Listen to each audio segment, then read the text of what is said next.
Go live.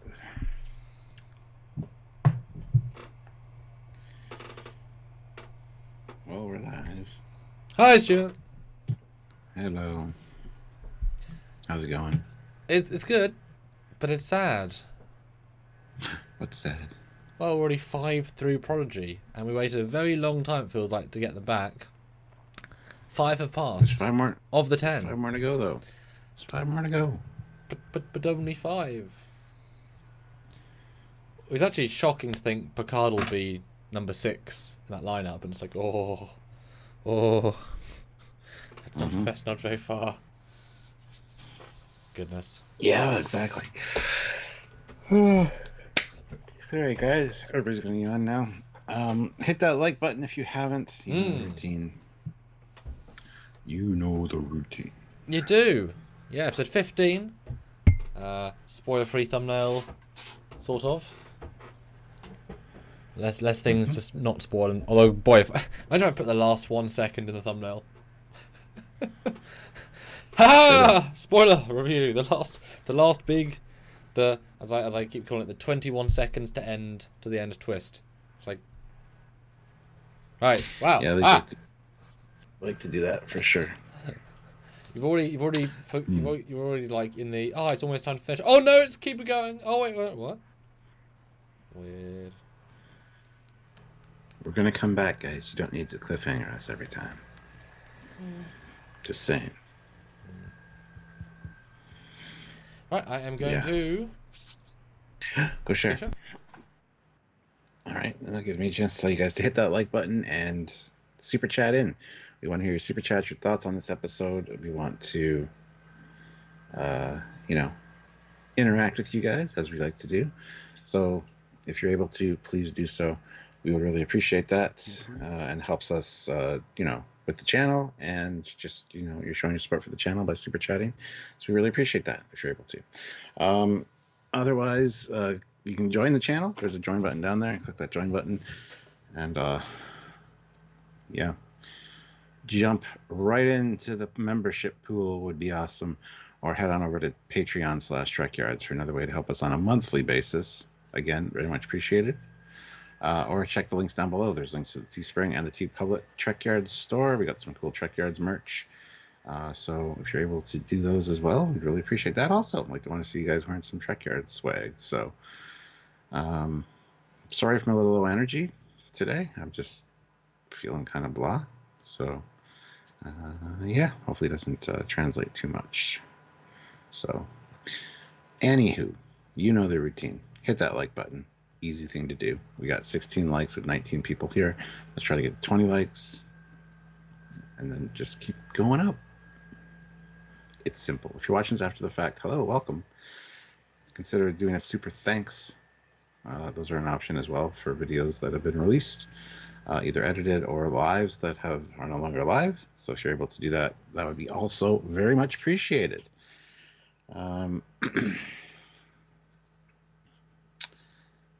I did not get another haircut. No, Ozzy.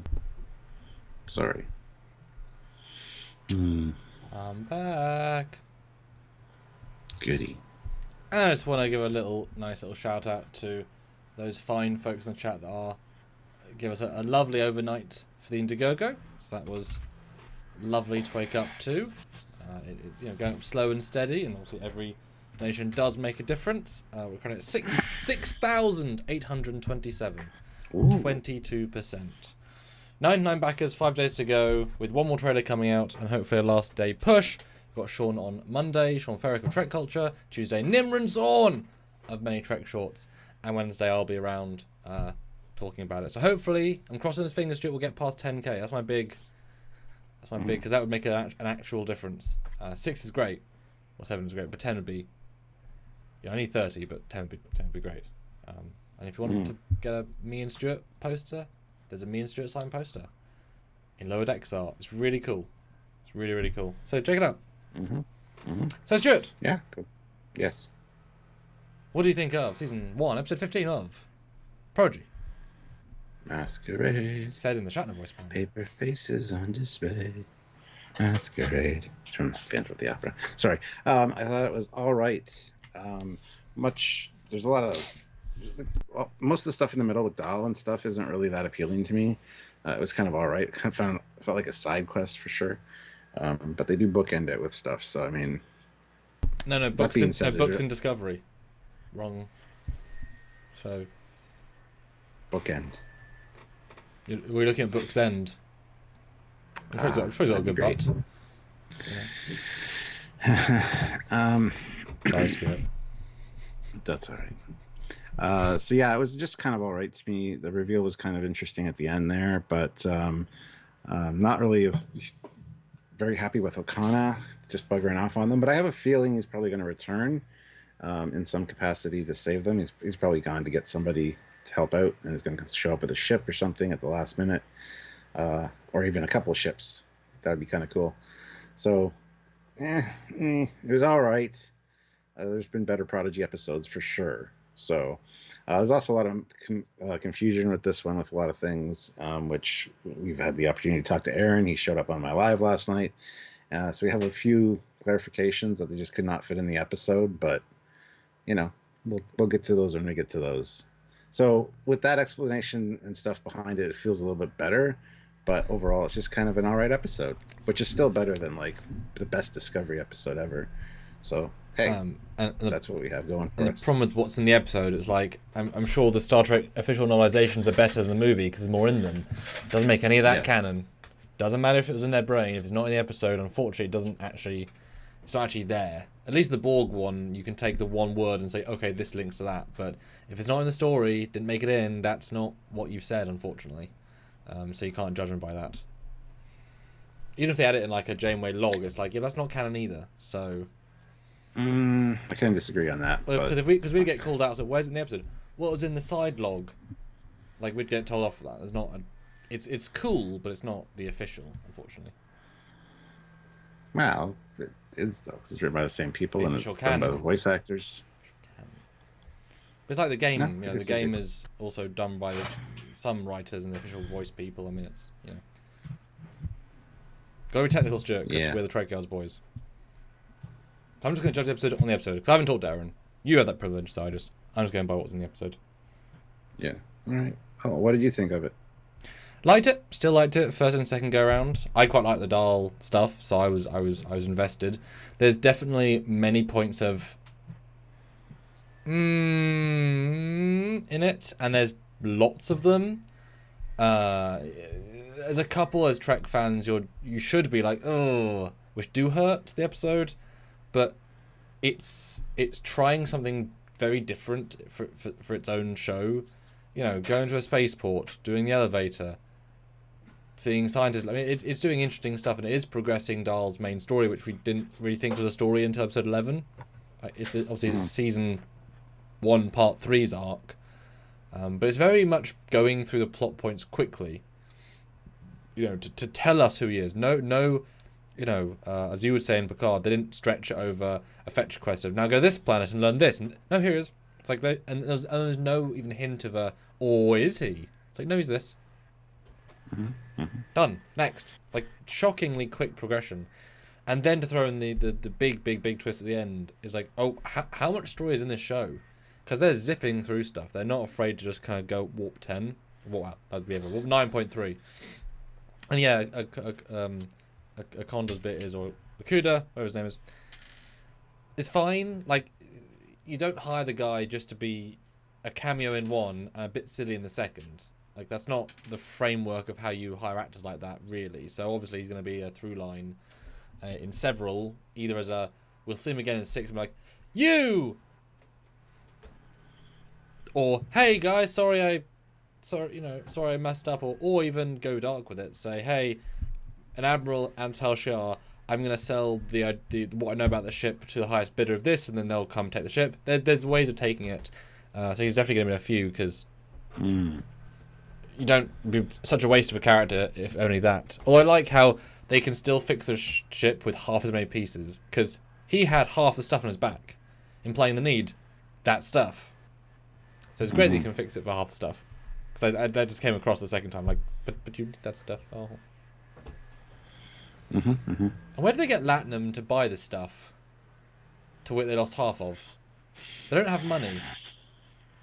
Like, they didn't pay a God. I guess it was his money, but why would he give?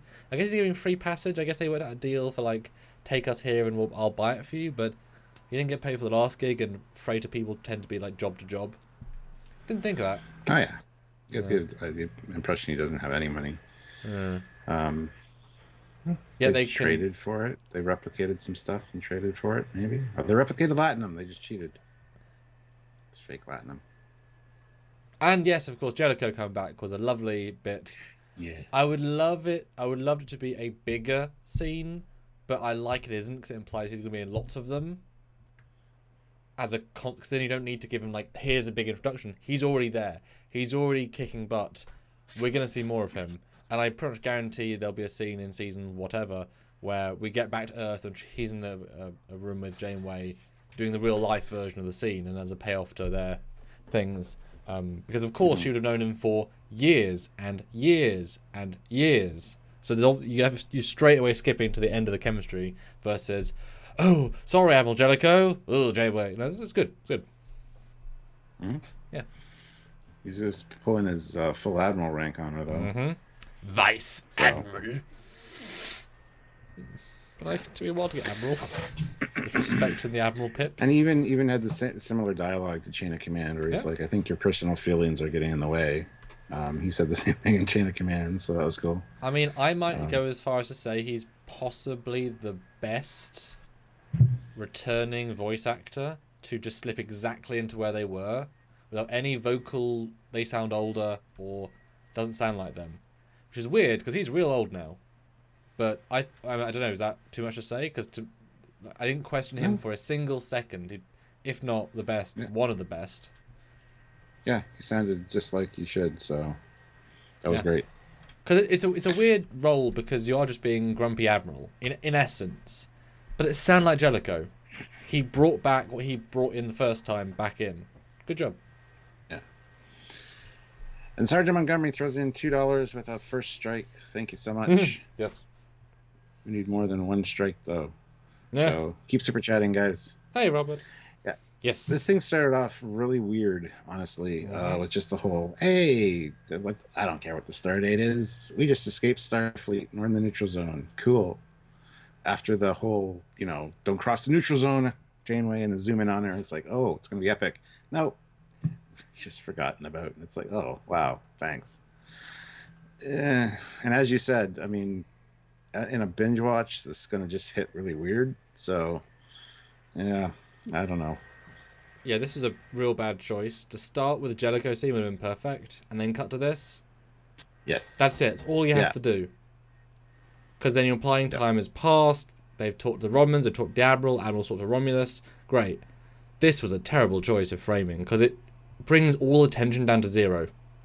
Instantly, because they're safe. They're chilling, no threat. But they're in the Romulan neutral zone with the Dauntless and Romulans chasing them, both of which would destroy them in theory, given that's one of the orders later. There's zero tension in the first scene. They even play it for laughs with the fire and drank him like his leg. Like, it's really very poorly played. The big mistake on their part. And it's like it's a beautiful shot of the ship. It's really great. But also gets into more questions of, they clearly are in scannable range of the Dauntless, because later on they scan them at the station.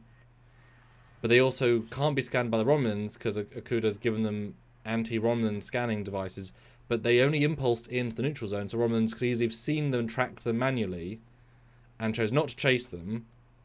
But the Romulans were already in the neutral zone, breaking the treaty. So why aren't the Romulans just getting them now? I don't see why. They want them. There's 3 Dederodexes, 2 Dederodexes. It just, they should be in more danger of being in the middle, because now they're in no man's land where they can be attacked by either if they want to be. Because the Romulans already broke the treaty. It's very strange.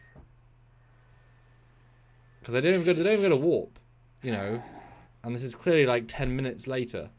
So they're basically no distance away from the Dauntless and the Dederodexes. Like, if you zoomed, I'm sure the scan, the view screen could zoom in. Is how close you are. It's not like 6 days later we've been hiding in an asteroid. That'd be great. It's like minutes later. It's very strange. It doesn't feel like minutes later to me. It seems like at least like a couple hours or a day. a day. Well, not a day. No, I wouldn't say a day. Well, that's definitely not made clear, and it plays bad either way. Either the Romans haven't got them in a day, or yeah, whatever. Yeah. This Jericho, I'm confused how they could fire torpedoes at light years away. Are they JJ torpedoes? Well, they're not light years away. They're shooting them sublight, very close. The station's on the absolute edge of the neutral zone, apparently. Don't know. We'll get there later. It's very strange. Huh! Yeah. Fire extinguisher. Looks like a fire extinguisher, Stuart. Huh! The tech has not changed. That's funny. No, Yeah, they talk about repairing their nacelles, even though only one of them, the Protostar... They can still go to warp, Stuart. Why don't they? I don't know. They didn't say that it was damaged all the systems, so... And we get Murph being dangerous, but that's okay. Jesus. Yeah, I found that really obnoxious. Yeah. Like, it's play for laughs, yeah, but it's like so dangerous. My God, what are you doing? Yeah. Yeah. Jesus. And Dow's kind of disdain for Okana just solving all the problems, and he even says, it's kind of hard to have everybody look up to him so quickly. Mm-hmm. And then he has like a little vision of him accidentally leaning on an airlock and getting blown out into space. Which is it's a good intro, but it just shouldn't have been right after that last episode.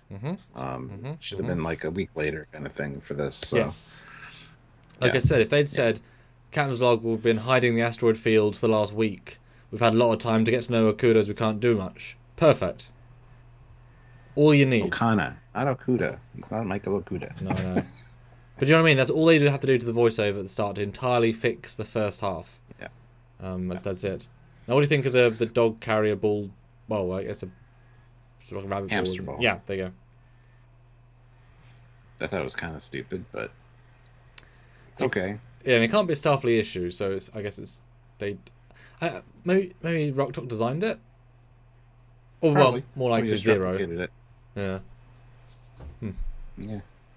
Andy Urich throws in $10. Thank you so much. No comment, but thank you so much. That is a comment of support. Thank you. So then it's like, Dow, did you find the a port to dock at? We need to fix the ship. And then again, Akona shows up and is like eating something. He's like, yeah, Noble Isle. I actually have to go there anyway, but you can park there and take care of business. It's fine.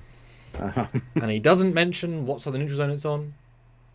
Doesn't mention if it's in the neutral zone or the other side of the neutral zone, even though it is the other side of the neutral zone, but that would be very important to say right here. And we do know it's in the Roman neutral zone according to the map later. Why the hell isn't Hologram Janeway saying it's one thing to go into the neutral zone, another to go into Romulan space? She doesn't mention it. Huh? Yeah. Like, she would actively do the whole speech last week. I know she's on the fritz, but she's not that on the fritz. She's fine. So I guess it's not... Because it can't be on the other side of the neutral zone, because I should say. And the ship would have some warnings, you'd think. It had warnings going into the neutral zone. Why wouldn't it have warnings to go through it? But then if they can sublight through the neutral zone, then it's not big enough. So they have to be in the neutral zone. It's the only thing that makes sense. Yeah, well, Aaron confirmed that it was in fact in the neutral zone. This post, this port. So okay, good. Except the map, which is the problem. The darn map, Stuart.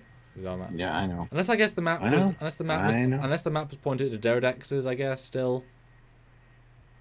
I guess. I don't know. Maybe. Yeah. Then we get the Jellicoe discussion in Janeway's quarters. You see the Voyager there on the table. Get a better shot of it from Pine later. But the whole conversation of we have a disabled ship with kids on board. We need to be able to take care of this. And Admiral Jellicoe's like, no, we're actually striving towards peace right now. Your request is denied. You're running on emotions, personal feelings, and you're kind of ignoring your professional obligations. So I'm just going to say no. You have your orders. Bye. Destroy the Protostar is his order. Which I was like, to stop it from getting in Romulan hands, sure, but that seems a little un-Starfleet to like, hey, a bunch of kids and our experimental ship. Let's. I don't know. I would hope they would have a better plan. And probably all hopes of saving Chakotay as well.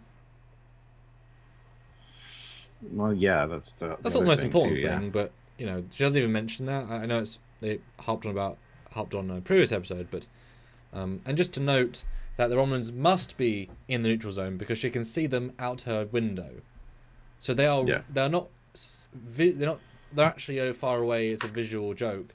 No, they are absolutely in the neutral zone, starting the war. Just saying, you can't deny that now. Because otherwise, that map where there's the cross neutral zone, that means the shoot between them, which means there's like the stations between them and you can see between them. So again, doesn't work. Looks great though. I just wish there was some thought put into framing. But I like Jericho. He's great. Love the uniform. Like his vibe. Yes. Love the animation. I have nothing from to say. And it's weird to see Janeway definitely be in this entire episode. Janeway's down a peg. The whole season, she's either been hologram, haha, or admiral, haha. Now she's like, huh. Because she's been told off by the main admiral and she feels taken down a peg by her subordinate as well, who said no last week. So she's really subdued this week in comparison to other times.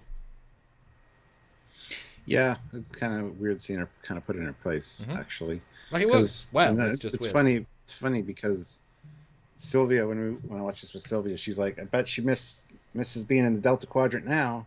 In the Delta Quadrant, she was the one calling all the shots. Oh, she had to make all the decisions. She didn't have to answer to anybody. That is funny. And she had just said, they couldn't get me back in the Delta Quadrant if they tried. So, but yeah, she's not. We're not used to seeing Janeway kind of being told what to do necessarily. That's really interesting. So this is almost a first. Yeah. Is this the first time actually? I think so. Because she was an admiral over Picard. Maybe Admiral Paris via communication, but that's not really going to count. It's not very direct. This is probably the first time she's been admiraled. Yeah. It affects like her, real time admirals. Yeah.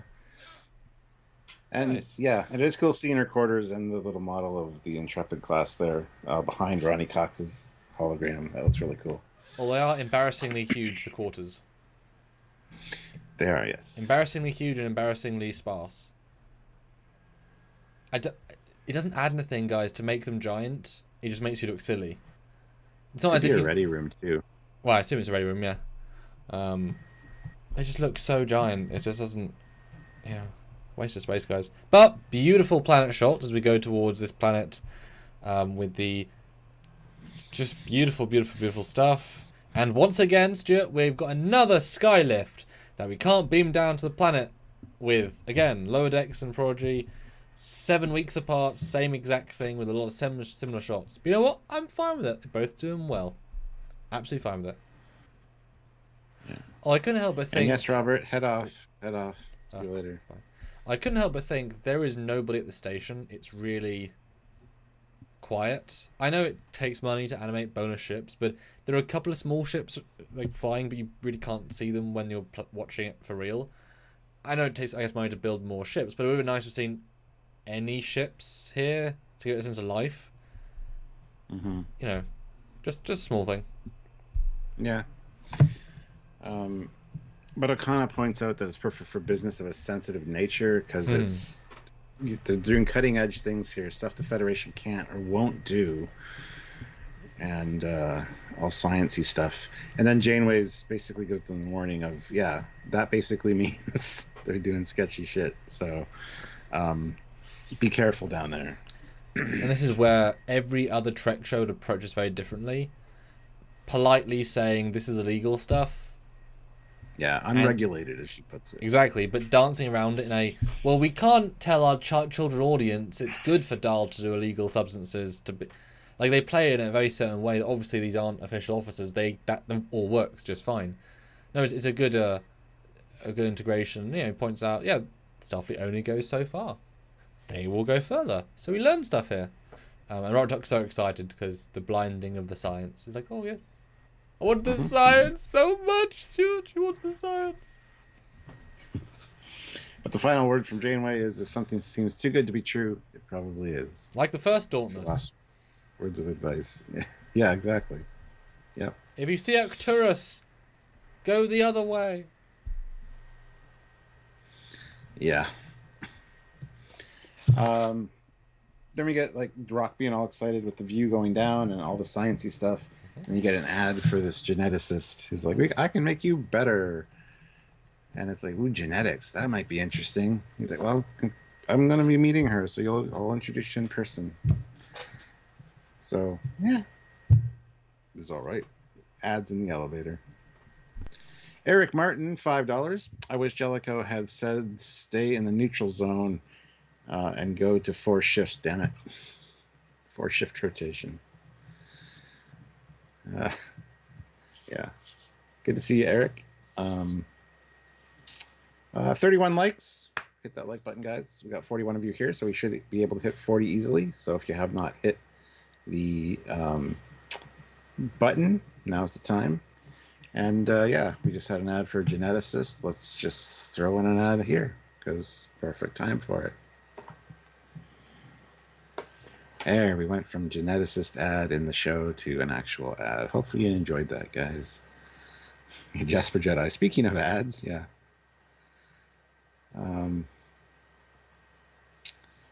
This is Jericho. All these alien designs just reminded me of the 2012 Teenage Mutant Ninja Turtles series. Okay.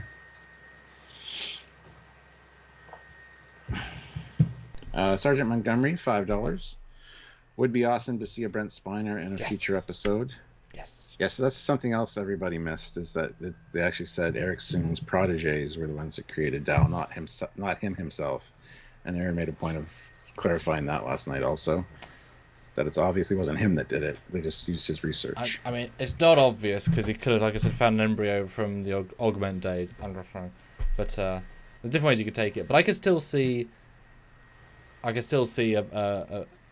you know, because we're going to have to see at some point his creators. So what if they have a hologram Sung as an advisor? Like, there's easy ways of bringing Brent in, really easy. You know. Yes. And I mean, hey, Brent's in like 9 of the 10 shows or whatever, so bring him back in. But no, I like the look of the things. I really, really wish they could have had a second advert at the tram, because what are the chances the one geneticist is the one in the... Like, should have been 3 simple adverts and then that one, because the chances of that are 0. Like, targeted ads. Yeah, but yeah, you got to kind of assume that there were more that we didn't see, but that's just kind of stupid too. Yeah. Like, just like have one for a ship, a stupid ship, or an in-joke for a third. Like, I know it's time and money, but you could have done something really simple and cheap and been kind of fun. But it's fine. And then we get... What do we get? SPS Guru 2000 throws in $5. Thank you. Now I know what the geneticist reminded me of. Teletubbies. Jesus, yeah. Kinda. She looked familiar. It's like outside of Teletubbies, honestly. I don't know if we'd seen her species before in the show or not, but she looked very familiar to me. But then we get Rock really amazed with all of the stuff in the room, naming it off, and we get introduced to Dr. Jago, who kind of gives Okana a piece of her mind because he's late with her shipment of gelatinous putrescine. Aussie, $2. Red alarm, pugs alert. Anyway, Okana explains there was a mix-up at the depot, and her goods were unfortunately permanently misplaced. Which she handles very well, I will say. And doesn't even ask for a refund or anything. And another thing she says, the Federation inhibiting science yet again. And the kids kind of exchange a look like maybe the Federation, isn't good for not letting science do its thing. Like, it was very small, but I don't think that they're actually thinking that. It was a weird kind of scene. So... And then it's like, ooh, beautiful specimen. And she starts heading towards Murph's ball. But no, it's Dal she's interested in. And says, I haven't seen him before, but his origins are obvious. And it's not then she goes on to say, not where you're from, but who. I thought she was going to say, but when. Because in a second, we find out he's got like 26 different markers from different species in the area. And in Enterprise, we had a pilot that had like Vulcan, Tellarite, whatever. We DNA, did. Future pilot, he's yeah. so far from the future that there was so much intermingling. So if she had said, but instead of not who or not when, not where, but when, would have been interesting. Yes. It could be that he's from the future, because we know there's some time travel stuff going on, and it'd be kind of interesting, actually. So, although it would have been almost a cop out, 2 time travels, and it would have made him more important to the story because why is he from the future, etc. But yeah, I certainly didn't expect a who versus a when. But yeah, revealed he's actually human, mostly, but with everything else kind of affecting who he is, which I was not expecting. That's cool, and because he's so many other things, he's so different. But that he's no special powers. He's not special in any way, except he lives. That's kind of the point. She says, it's amazing you're breathing. So even though he says he's a failure, the fact that he's successfully living is a huge success. So it was interesting to take the real meaning of the scene versus what he thinks. But she clearly says, you've got all these different people and they're all dormant cells. Very clear, which we'll get into in a little bit. Recessive traits. Recessive traits of 26 species, yeah. And yes, the way it's implied is that this scan is all 26. That's absolutely implied in the scene, in the dialogue, in visually. It is. And there's a lot here that don't make sense, but we've been told that's not the case. It was just really bad design work on their... it should have been... Yeah. Like, it would have been fine if it was even like a single line of them and they were like zooming by just to get implied sense of scale, but they were so blurry to tell. That would have been fine. Yeah. Erin clarified that these are just references for her. Like, these aren't the ones. But why would she have references up? Why would she have... He explained it on the live last night. I forget the wording exactly, but a lot of people pointed out there's like Vidian in there. Like, how to get Vidian DNA from the Delta Quadrant? And there's a Q. How do you get Q DNA? But yeah, Erin clarified it was just kind of weird the way it was put together. That wasn't implied that they're all inside of him. So, but I mean, this is obviously the big Dahl story, so we're not. This all this is to come. And in fact, they're kind of teasing us by showing it all in one go. But I'm very much assuming that as we go later in the plot, he's going to need a bit more strength, and Zero say, "I've been working on a thing for you, Dahl, that you can selectively activate certain things for short periods of time. If you'd like some clinical strength today, let me know." Like, he can now morph, in theory, to different things. They already have the ability to do some of them. Fully given this episode, it went wrong because he overdid it, but, I mean, it's like when Jane was assimilated by the Borg. She could be fully assimilated and return. No issues, no long term. He can be more Klingon, more Ferengi, more whatever. So hell of a morphy power. And given we got Murph, who's now Mr. Fantastic, we're upping the superpower levels of this team a bit. So very interesting to see how that goes. He gets kind of upset. I was growing in a petri dish. I don't have parents. And Rock's trying to make him feel better by, there's no one like you. That's cool. Yeah. And then it's like, I could make you better. And he's like, no, I think I'm going to pass. We're here to fix the ship. He's just saying that because everybody's there. And then when everybody walks out, he basically turns around and says, how fast is this? How easy is this to do? So. And this was my first red flag moment of, oh, we did that, did you? There's no chance that they're not going to tell he's not with them. As soon as the door closes, Gwen will turn and say, Dahl? She'll go back into the office, see him talking to her. Are you okay? Hear that he wants to be modified, and they'll learn. They're not going to walk away and not check. And he hasn't said, I'll see you in a minute, guys. Entirely unrealistic. Complete immersion break in this scene. It doesn't work in any way. And then suddenly gets it. And I don't believe it takes him 2 or 3 minutes to get the inhibitor for a species he's never seen before. No. First big red flag of doesn't work as a scene. But they had to rush the story, and this is one of those rush points. So we rushed it. Moving on. Yeah. Would have made more sense for him to go back later. Like, I gotta go get something. And as he's wandering by to get the part, he's like, I'll go back in. Yeah.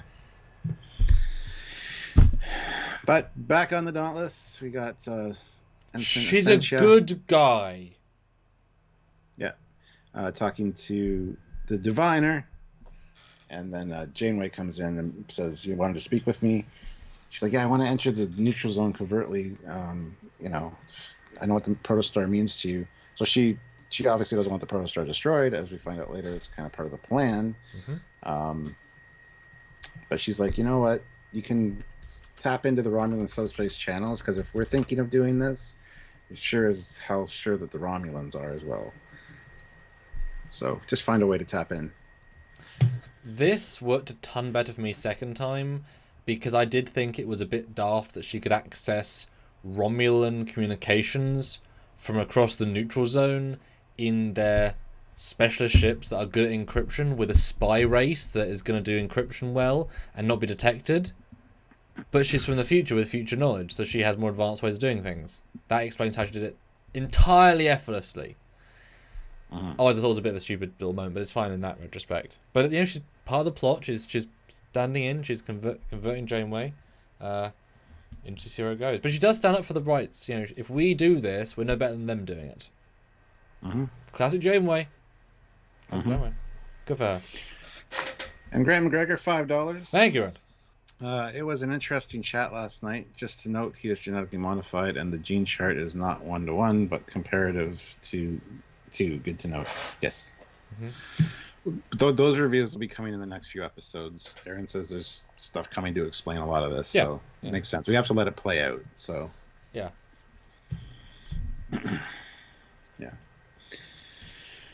Then we get the beam in of the Tal Shiar special ops team. Yes, we do. Yeah, with their laser tag gear, because it looks exactly like laser tag guns. I can't believe it. Anyway. Yes, we have a video coming out on Saturday to discuss entirely. Not a fan, but that's okay. But not a fan of the individual pieces. Together, really good design for armor. I love her look. I hope we see her again.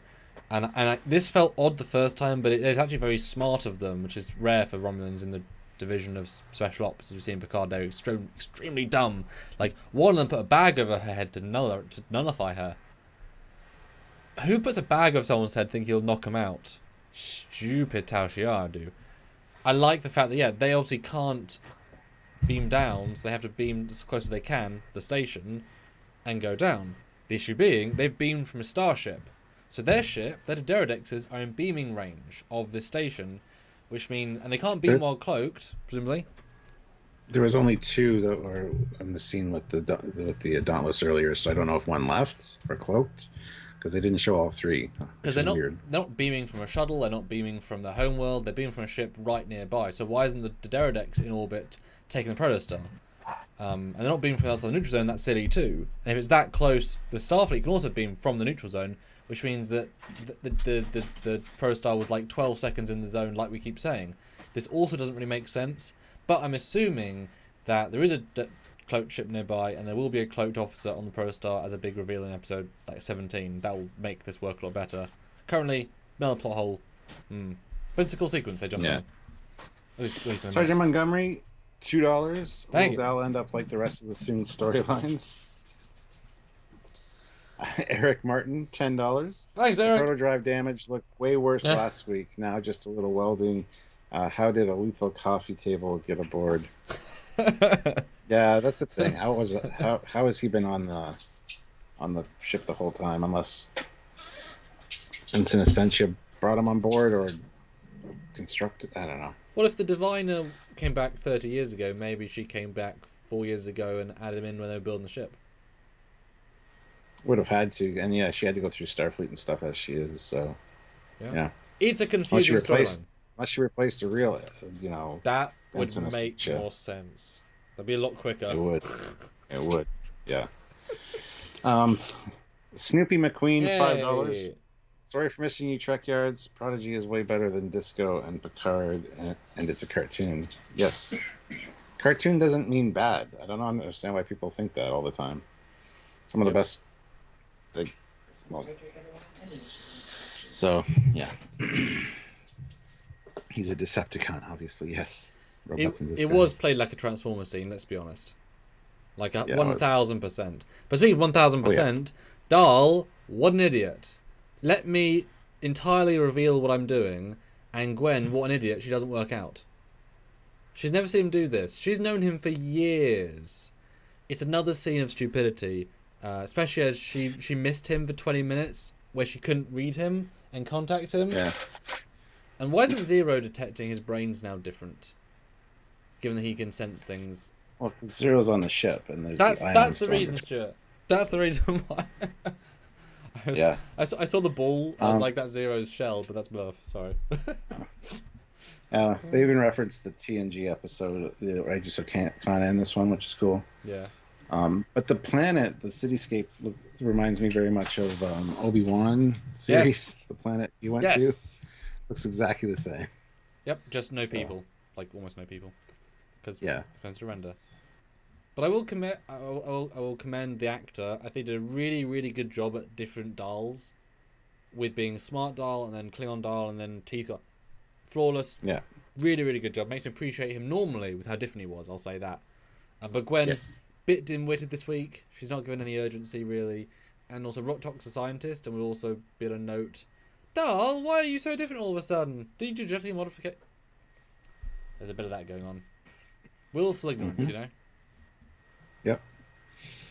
But speaking of Zero being on the ship, this is where both Jankum and her get shut down by the special forces.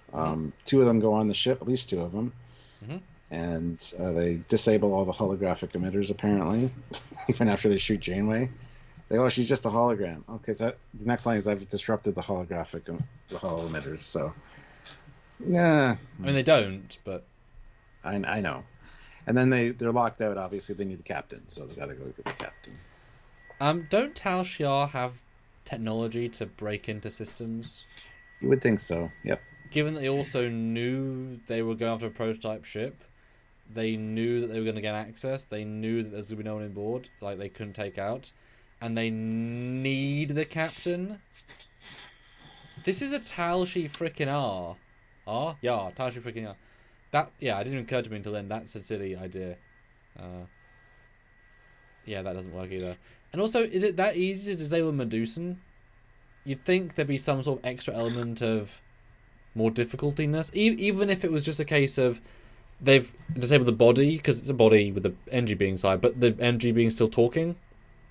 That would have been fine. Like, you can't do this! It was, because when they shut it down, when they shut Zero down, you heard a scream. Like Zero was trapped. But I mean, after that, like, the shell was gone. You can't do this! No! You need the... whatever. Yeah.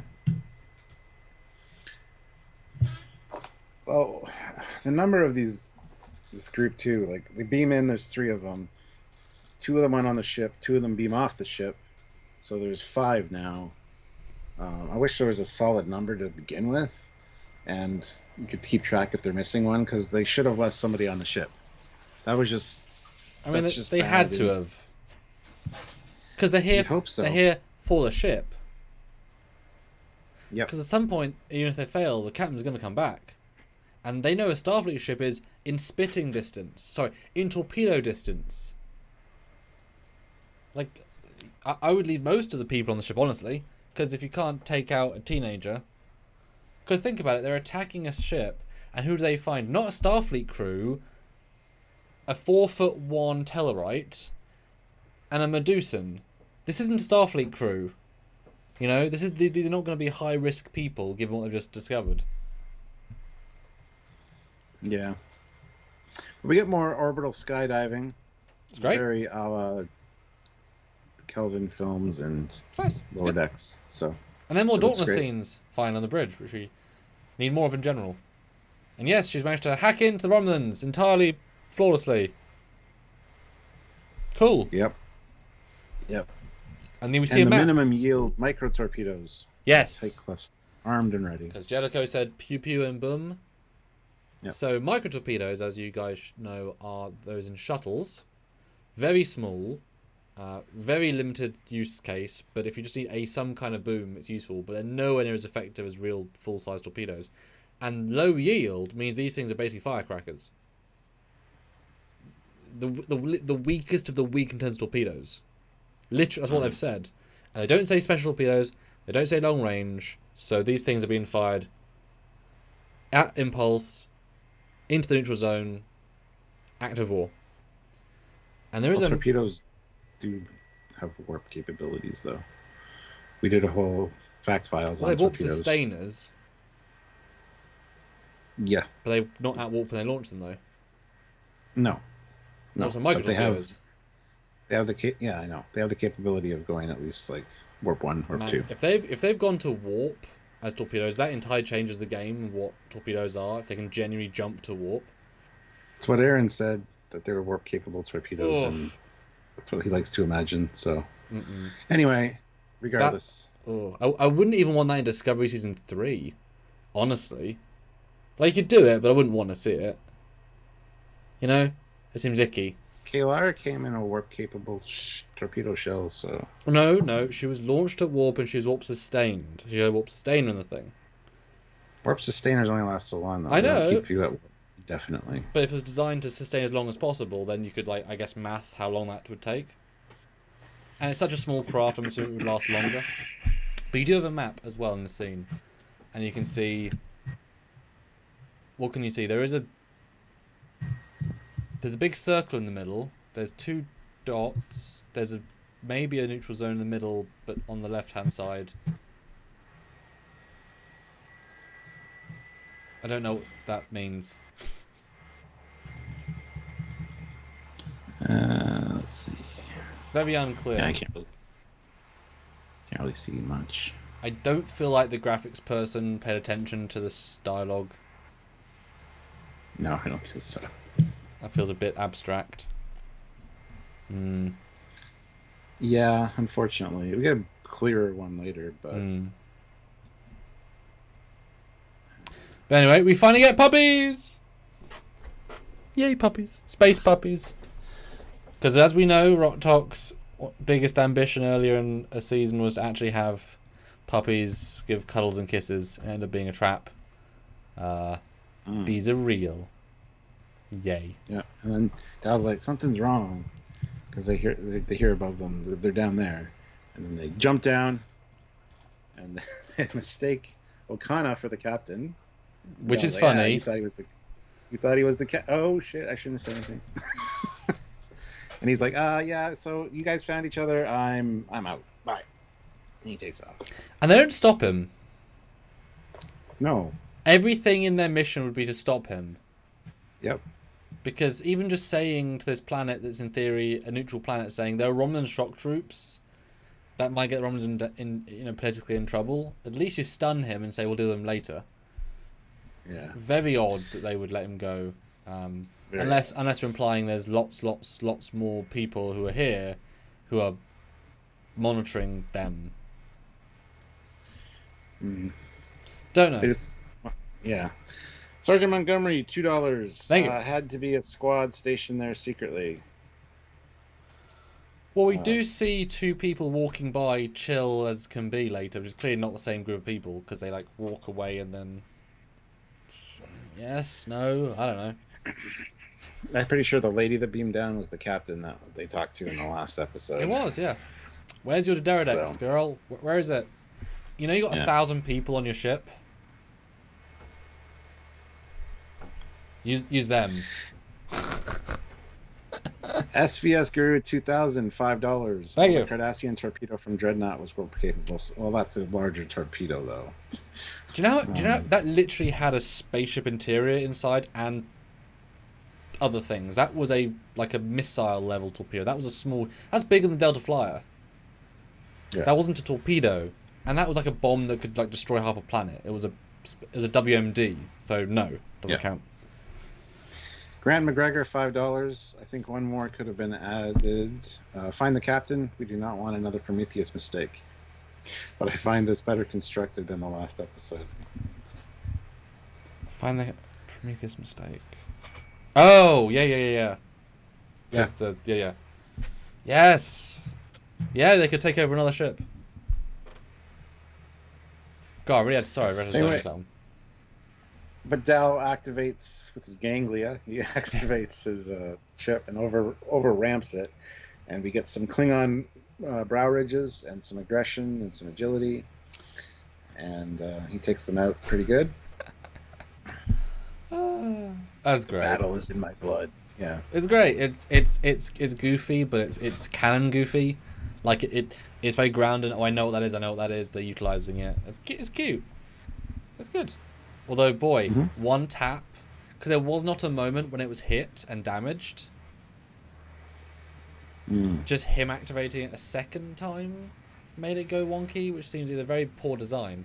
I thought he was going to get hit by something. Like in second watch, I thought I missed some sort of impact or damage. It just shorts out. Yeah, I think some of the explanation might be as simple as, like when you get an engine rebuilt for a car, you're not supposed to drive it hard for like the first 1,500 kilometers. Like you shouldn't. I think she probably gave him a warning like that, like be a little bit, once or twice a week, just a little tap. But he's like over ramping it to be better than Okana, So he's just pushing it too far. And it goes from 1 to 100, from he's okay to use it with no effects to I am everything. Yep. And I am a god. It's funny. I like it. It's daft, but it's funny. And then back home we go, and I guess there's no Romans watching the space elevators. The only way off the planet, because they let them get on the space elevator, which seems odd. In the meantime, he's grown Vulcan ears and Andorian antenna. And Tellarite pig nose. Very good amalgam. I'm not going to say it suits him, but it's a fun thing to see. Yeah. And then he says, guys, I hate to say this, but either I'm sensing more trouble or I'm about to grow a third arm. I thought that was referring to an Endosian. Yes, me too. Lieutenant Eric. I thought of you, Stuart. I thought of you. Yeah. So. But yeah, they get into the space lifts. And again, for some reason, the Romans don't wait until they get to the top. They've got guns and outnumber them. All they need to do is get to the top, go to the ship, wait for them. This scene makes no sense at all, especially if they're breaking the glass. If the kids then... Captain, there's no more genetic material we can use to... It doesn't make any sense, and I can't rationalize it. The captain's dead. Yeah. It's just dumb for dumb's sake. Although I will say I appreciate they're still using beams rather than pulses, because that's a Picard foible of ours. At least they use great green beams, but this is a reasonably poor excuse for a fight, I think. Yes, I agree with that. SES Guru 2000 throws in $5. Thank you. Or it's just sloppy work by the geneticist because back alley doctor and all. It could be. It could be that also, yeah. But she seemed really slick. Like, there wasn't really any dodge to her, except just illegalness. Yeah. They didn't really play on that side of it. Yeah.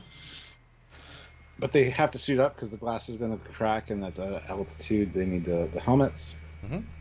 So they throw those on, and Murph's freaking out in the ball, wants out.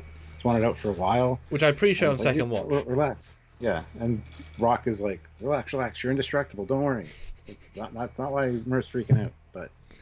Yeah, they could have solved the problem a lot quicker if Murph beat them up. Yeah. And then Dal starts sliming, which is just gross. Yes, it is. I love how Gwen yells at him too, stop mutating. It's like, okay, yeah. Like we just told Murph in the last episode not to hatch yet. Tell him to wait. No, I had a question.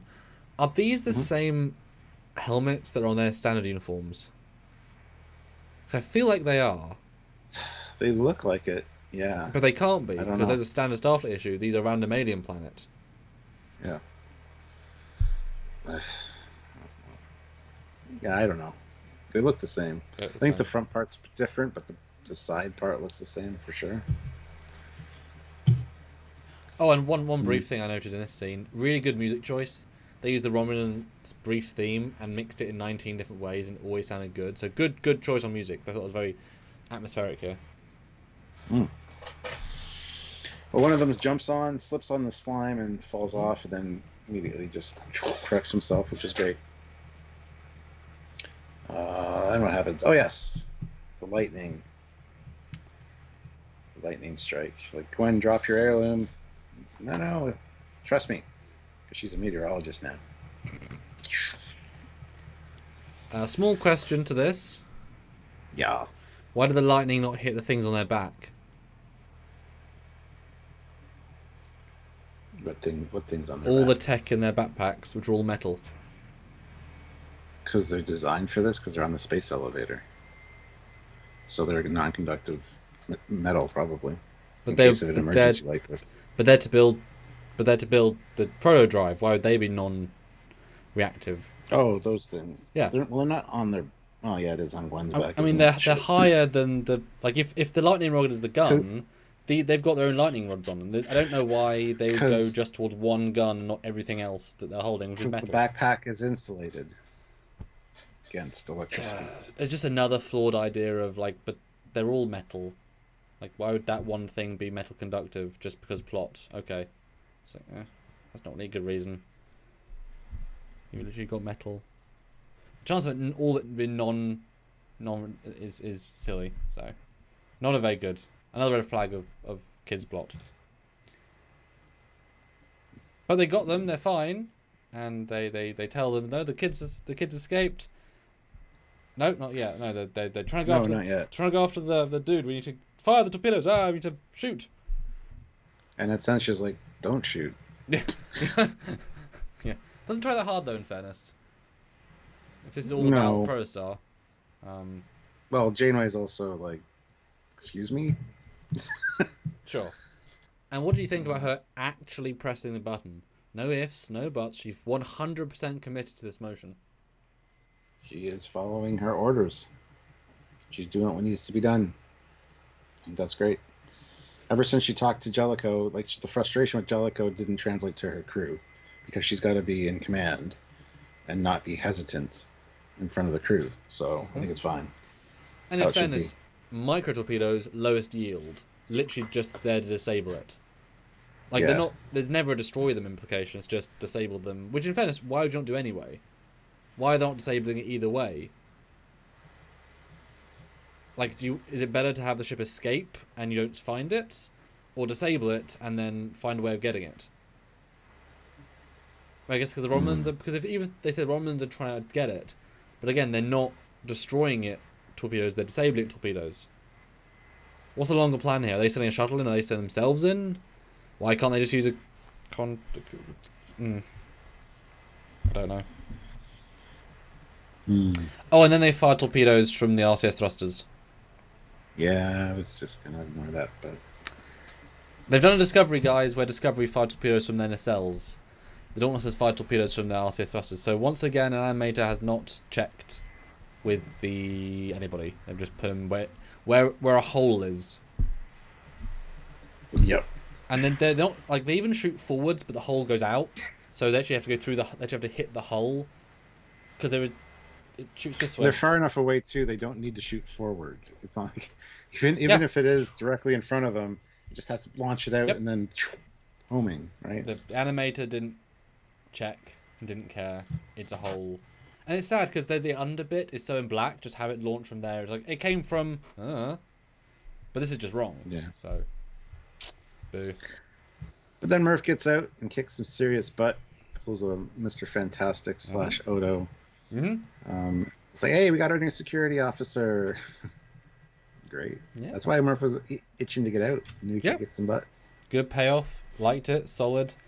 It's fun. And boy, they get knocked the hell out. Yeah. But it turns out these torpedoes are within like 2 minutes away. So I mean, these things are Dauntless is literally watching this stuff happen. And also remember, to get a lock on the Protostar, they have to have a sensor lock. So crazy. Okay, and the weirdest shit. If you look at the view screen, the red triangle would be the Dauntless. Yes. Maybe. Blue one, or the yellow one would be the station. The neutral zone is that little wave right in the middle. Yep. So this clearly shows the station in Romulan space, and the Dauntless way the hell far away from the neutral zone. This is a bad graphic. Which means any Romulan ships that were next to it, which they were, would be in Federation space, and therefore breaking both treaties. Not at this point, I don't think they were. Maybe they've moved, but why would you move away from the neutral zone? I think you'd move a little away, but further down. Like I would stay blood as close as possible if I was them. Yeah, this graphic entirely, and again, this is the canon. Torpedoes being fast and light is not in the canon. This is actually in the canon. Real problematic. I prefer this being that's the Dederodexes, and there's nothing here that represents the torpedoes or the station. Because if this station's in the Romulan territory, then they have a right to be on board. It's their station, like it's in their space. Like it's their territory, they've annexed it, they've whatever, that's what they can say. Just like we beamed aboard that random station and said, "Security team, this is Janeway, attack the prisoners." Like we had a right to do that, they're in our space, whatever. So, you know, it's not good. It's not good. Yeah, and then the first officer just out of the blue says the crew of the Protostar has escaped. And it's like, oh, the Romulans have failed. Abort, abort, abort. Activate port torpedo thrusters. Emergency clearance. There was no, he didn't have an earpiece in to hear, to be monitoring their communications. It was just a weird, looking at the screen, they've escaped. Can't you see them going up the elevator? Yeah, and not just that, but they haven't yet. They're still in the elevator. And who's told them? So the Roman lady, as she's falling, says, "Commander thingy to Dederodex, don't decloak, don't come to the station, don't do anything else. I'm falling and they've escaped us. Don't beam more troops to get them, don't beam them away, we'll let them go now because I've fallen." And then the lady picks up and says, "They've escaped." I thought they were in the ship already when I first watched it, but no, they're still... How would they know? Why would they think? They haven't escaped yet. Get on the ship, launch the ship. What if the Romans have a trap mine there? What you know how real life you have those clamps that you put into a car tire, stop them moving? Why isn't there some sort of clamp on the docking mechanism to stop the Protostar from leaving? At the very least that. So this has got to be a ploy, right? It's got 100%. It's got to be a ploy. The Romulan on board or Romulan tech, Romulan virus. We're letting them escape. This does not work in any other way. Yeah.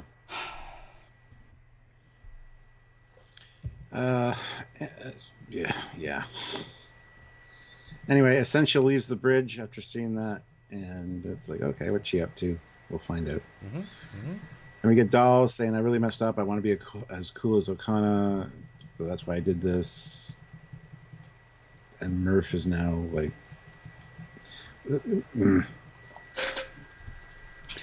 anyway. I thought I was Murph funny. Murph is a curtain. And he's like, "This is fun. The wind." Cool. Yeah. And then we get Rock's very first science log. Where are the Romulans? So where's the Dederodex? How they warped out? Why are we transitioning here to everyone's fine? What's the Dauntless doing? What's the three Dederodex doing? What are the Roman strike team? What is this edit? What is this, Stuart? Where are they now? Was it Connor? What? Don't get it. Anyway, first science log. Yep. Because they found their new security chief. They've all got a role now. That's kind of the vibe you get. And just get the update that Jankum's working on the nacelles with the parts, and we got the thing off of me and Zero got the thing off of Dahl. It's like, okay, this is the ending, cool. And then you see them take off the antenna and the tusks, and talks about science rules, but science needs rules, and the whole it's fine. And it's our imperfections. It's what make us who we are. This is kind of you're fine as you are, kids.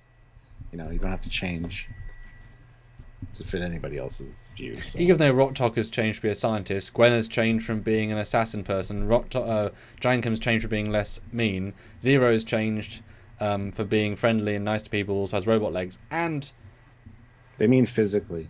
Well, other ones changed. Just your appearance is fine. He was a worm last episode. They've changed. It's not a good message and Jamie even changed. Growth. I mean, it could be part of things growth. And we don't even know if later in Dahl's evolution, maybe as he becomes 20, stuff comes out. We don't even know yet. Yeah, with the way it's worded, it's fine. It's just be happy with who you are. Don't change for anybody to prove a point. It's just when you said that, So- it's like they've all changed a lot. But they haven't. Not in the way that they're talking about. No, it's just That's what I'm saying. the way you said it. It just was like, well, it's just a little bit funny. But yeah, happy ending entirely. We're all good. Until Dauntless, and she just comes storming right Yeah. in. We need to make a change. yeah. We're running out of time. Dreadnought, activate. Blah blah blah blah blah blah. Wah, wah, wah, wah, wah, wah. Transformers sound effect. I was a table Yeah. in disguise. Ah. There is no barrier we cannot overcome. Note, And she he's activates the thing. he's goldy, purpley, brown. He's Yes. not silver, so he's not the same The dude. same color. The same color he was in the game, which was the Dreadnought 2. So it's not the same dude, even though it's the same dude. Yeah. But yes, reveal my favorite character on the Dauntless is not my favorite character on the I Dauntless. know. It's really sad. I liked her. A lot of people are wondering if this is an older Gwen. I thought the same thing when I first saw her, but I think it's just another person that was sent. And we had talked on one of the lives. You had mentioned it'd be cool if there were some other clones of the Diviners that were sent out. Could be this is just like a female clone version of the Diviner or whatever. So And the reason I say clone is because they clone made Gwen, so that is the tech Yeah. they have. yeah, But I mean, at the very least, it opens up the great idea of of course he wouldn't be the only one, and also when was she sent? Who was sent first? If they're back in time, is this person sent? Well, the timeline hasn't been changed in 2 years. Let's send a new person. Is it a new Rev that's more powerful? Is there a new the big ship around? Does that exist? Is this whatever? Really, really interesting twist. Entirely changes the game. I kind of want to rewatch the first few and see those scenes again because I didn't get any hints this was a thing. yeah. You'd think there'd be some hints. Well, I'm a little bit sad that she just has the device that Dahl has. Yeah. Is that super lazy storytelling of let's introduce it this week so we can use it this week. It's not the same device, but it looks the same. Like don't have the, and like she has physicals in the medical bay. All you have to do is move her collar. Why have you got this circle chip in your head that I can't touch? It was a weird choice. I thought anyway.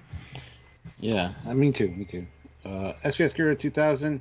Do you think that's because of the memory wipe? The Diviner will become a good guy now that he's forgotten his mission but remembers his daughter? Possibly. I could see a turn like that happening. That'd be fun for the actor as well.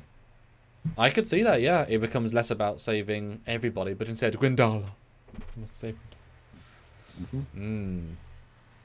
And then Zero won't feel so bad about things because basically. Yeah, I made him a good guy. Yeah. Through insanity, he'll become good guy. Great. Grant McGregor throws in $2. Next Thank time, check the coffee table for bugs. Yeah. Yeah. That's the end. Twist.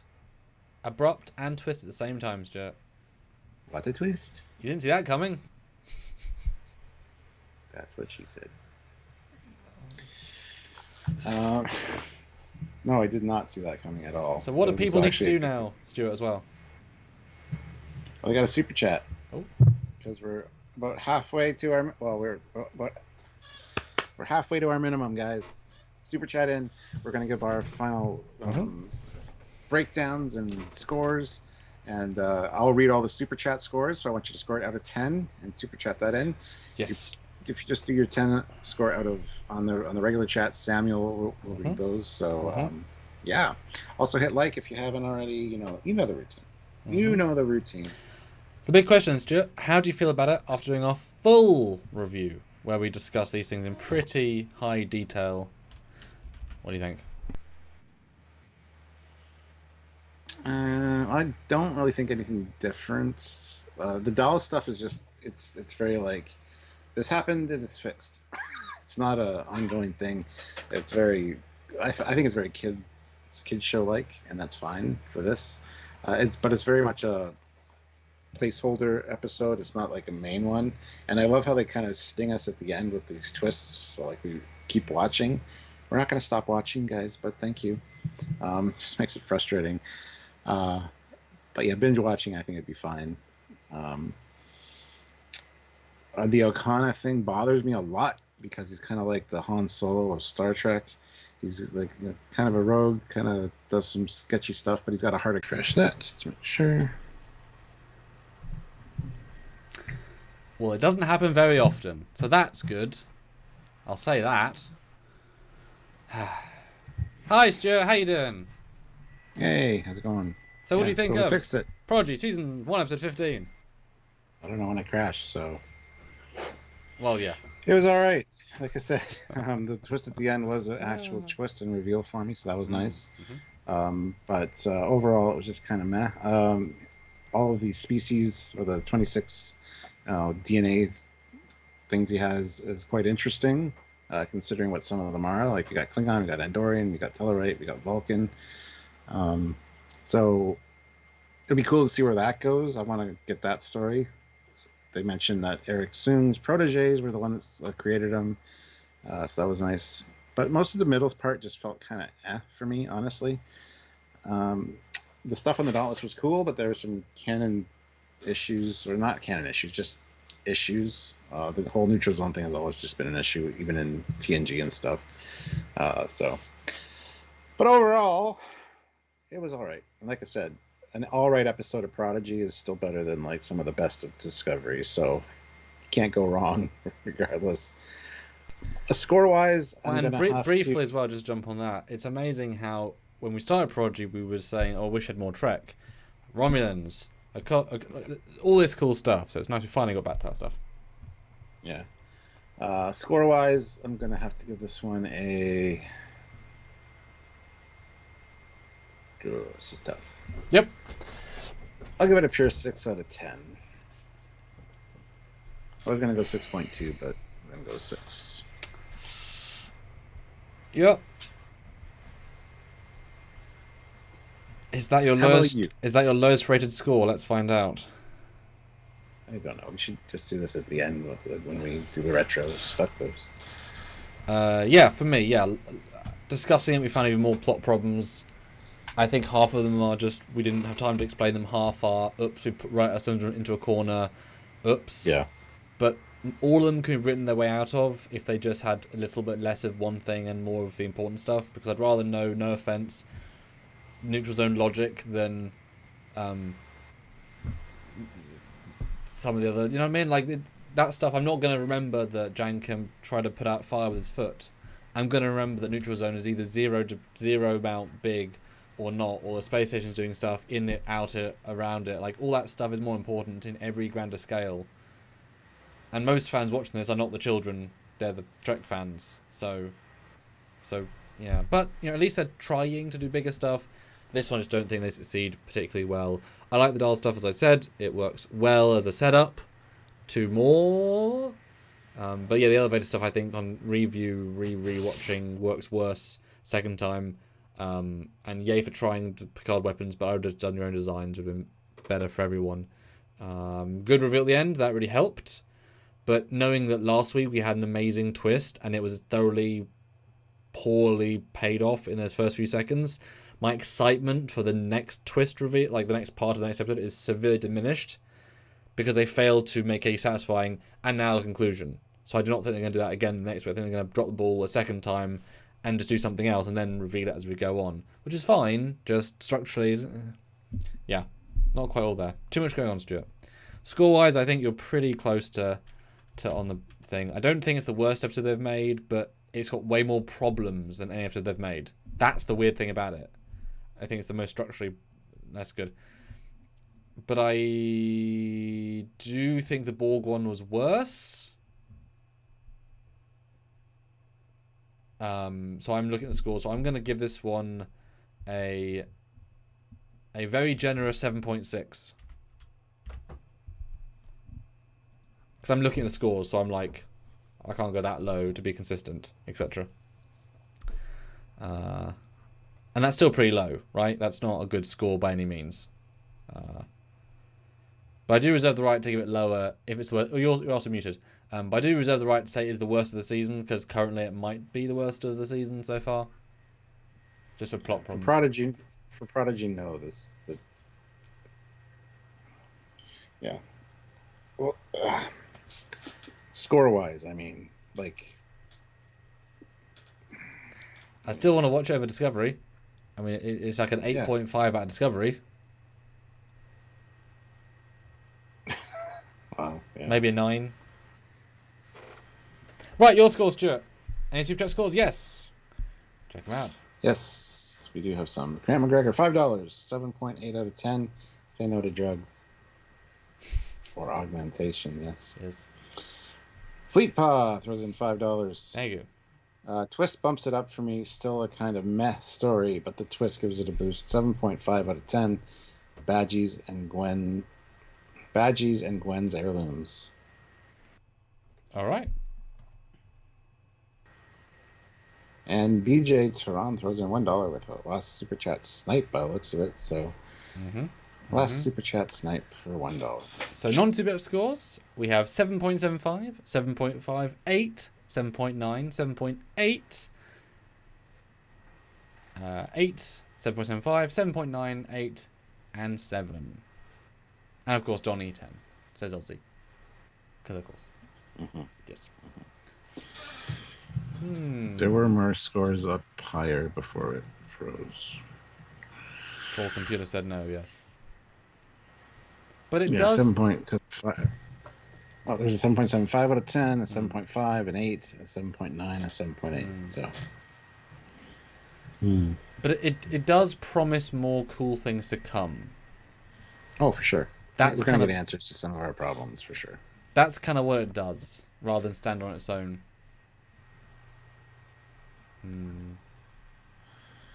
Yeah, Jellicoe was the standout for this one, and the reveal at the end. Those things, yeah. So. Yeah. And honestly, Janeway feeling like professional as all hell. Like her vibe was like so weird but so apt. That helped a lot as well. Weird.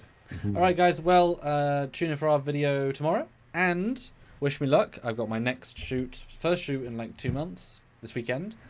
We're filming an unannounced film that I've talked to Stuart about. It's going to be really fun and weird and different. 2 versions of each character, many props. But I've got more things to prep and to do, and I'm tired, and it's early, and it will be early in the morning, and Yeah, yes. And we did rush through this one a bit. Yes. Didn't go as long as we usually do just for that reason. He needs to do some stuff. So, but Squadra Course throws in $5. Sam only needs $27 to hit 9,000 on his Short Treks 2022 Indiegogo. Is there anyone out there that can get him there? Maybe someone could post a link. Samuel, post a link. Because so somebody can go check out the perks. Because some wonderful person in the chat, you know who you are, did contribute the long promised and careful, like maybe £600 for an associate producer, which is absolutely incredible. And obviously that, how many £15 is that? A lot. So we're now at 7,427, 23%, which is funny how one number seems impressive, the other doesn't. It's a high number. So I'd love to get, we're right, getting close to the 8,000 mark, then the 9,000, and the 10,000. I really want to hit 10,000 by the end. I released 2 films in the campaign and 1 trailer to come, which everyone will like. Really, if everyone here, if all 38 people go and buy a print of me and Stuart, the signed prints, that's 38 times the, 20 it is? What is it? Yeah, £20. So if I do the math, 37 times 20. Yeah, so I'm £740, which will get me all the way to 8,000. I'm just saying, if everyone goes and buys a signed print right now, goes towards a good thing. So, yes, if you can. Hey guys. All right. Yes, I'll go enjoy. We love you, and we'll see you next time. So until then, he's Commander Cockings. He's Captain Foley.